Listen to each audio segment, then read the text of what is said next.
Thank you, President. So, interesting government response to the review. Didn't know there was one. Perhaps Minister Ayres could table the maybe he could table the response to the review because no one else has seen it. Typical transparency of this government.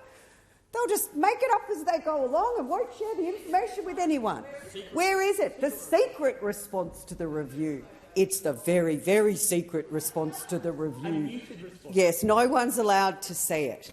But look, you know, I want to tell you a story when we talk about, because that was just absolutely appalling. I don't think Senator Ayres actually knows what a foundational support may or may not look like because they clearly didn't define it for him in the minister's response or the minister's information that they've provided. But, you know, part of this is that the states and territories need to pick it up. And over the past couple of months I've been dealing with a family, and if this doesn't shock you and horrify you as to the current ineptitude of state and federal systems to be able to work together and how this sort of instance is likely happening way more than the instance I've been dealing with, but is probably going to get worse when some of these things are put into place.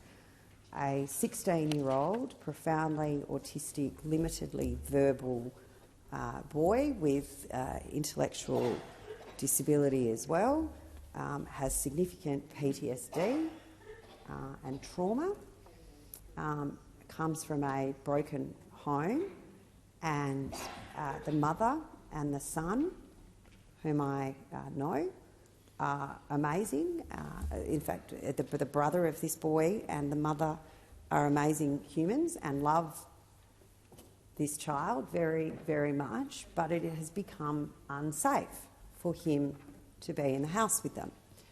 And he also has psychiatric and psychological supports whom had referred him for admission to care, to be placed into psychiatric care.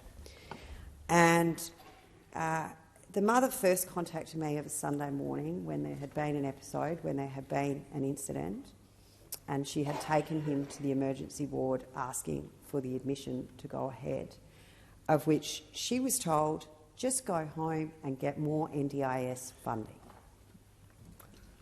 Go home and get more NDIS funding. So that is what the state health system in New South Wales said to a mother of a profoundly autistic son who is intellectually disabled, limited verbal skills, PTSD and significant behavioural issues which make it unsafe for him to be at home for his younger brother and his mother, because he is now about half a foot plus taller than his mother and considerably larger. So anyway, I worked with the mother through that Sunday and we managed to achieve some sort of solution.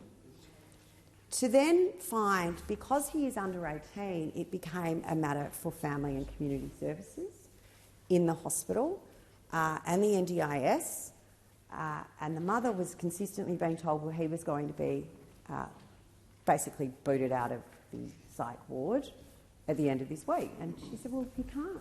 He's not ready. We're not ready. We don't have the tools yet to be able to handle this. And Family and Community Services and the NDIS could not get together and talk. And this mother called me in such a state because it had got to the point that she was going to be forced to relinquish her son to the care of the state because it was not safe for her to take her son home. It was not safe for her. It was not safe for her other child. It was not safe for this boy. Yet the NDIS and the New South Wales Health Department and Family Community Services could not get together and talk to find a resolution. In desperation, I ended up emailing the CEO of the agency, Minister Shorten, and the Attorney-General of New South Wales, begging them to please put someone together to try and resolve this issue. And we managed to have got a temporary stay for a period of time. But every person that's faced with these inadequacies between state and federal systems, every child and every family that is faced with the inadequacy because of the failure to link those services together, because of the silos that exist between governments and government services. The fact that they are not defined who is responsible for what. There is a lack of definition here that is important. There is a requirement for no wrong door for these families and these kids. But people don't seem to understand, even in this place when we talk about the importance of how these things operate, the importance of getting this right is too often thrown out with the politics of the situation and being able to cast aspersions and smears, when the reality is there are people whose lives depend on this. That a child whose family may be forced to relinquish him. This is not a child who is not well loved. This is not a child who's not wanted. This is a child who has an incredibly supportive and loving family, who has actually been accessing amazing therapy since he's been 2 because the family's been so engaged. But such is the extent of his disability. Such is the extent of his impairment that going home was not possible.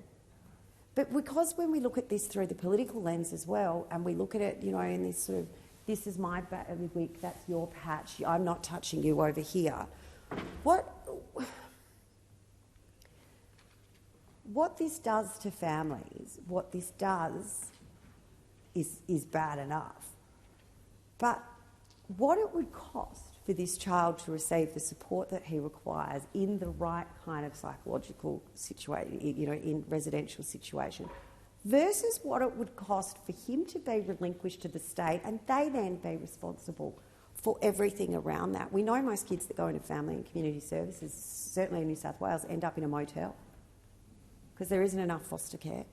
There isn't enough support services for them in family and community services. So what is an already terrible situation was on the precipice of being made fundamentally worse. Absolutely, fundamentally and possibly irrevocably worse. And, maybe it's lucky this mum happened to know my mobile number and could come to me. But not everyone on the NDIS has that. Not everyone on the NDIS has the capability, has even the mindset to be able to do that, to literally have a senator reach out to those responsible begging for some action. And, this is not something that we should just toss around like it's not going to have a fundamental difference. And, we hear about people using money on different things. Well, yeah, there are things that are being spent on the NDIS that are wildly inappropriate. Nothing makes me more angry as the mother of a participant when I hear people rorting this system. But more times than not, it's the providers that are rorting the system, not the participants or their family. And we know in this legislation there is no safety net when it comes to the plan managers who overspend plans without the participants' knowledge. There's nothing in it there. We don't address what's actually happening when it comes to providers and plan managers here, because it's all about let's just throw people with a disability into some big basket that they must all be rorting the system. They must all be using this for the ill-advised purposes, when we know it is a very, very small number of people. And what a surprise, government money with very little framework put in place around it. Who knew there'd be bad actors come into the space? What a joke.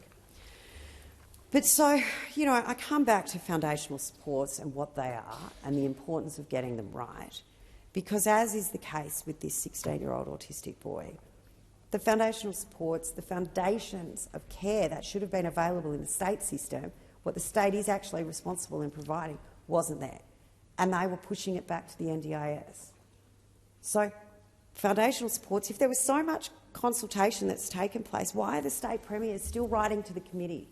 Why are they still putting out a statement today saying that they want the bill delayed because they haven't agreed to what they're being expected to deliver? They're not ready to deliver what they're supposed to be delivering. And they are concerned people with a disability are going to fall through the gaps. And if that one case I just shared with you doesn't demonstrate how the states in so many ways are not up to the task and have decided not to deliver the service they should to disabled people because of the NDIS, what are we doing to broach that gap?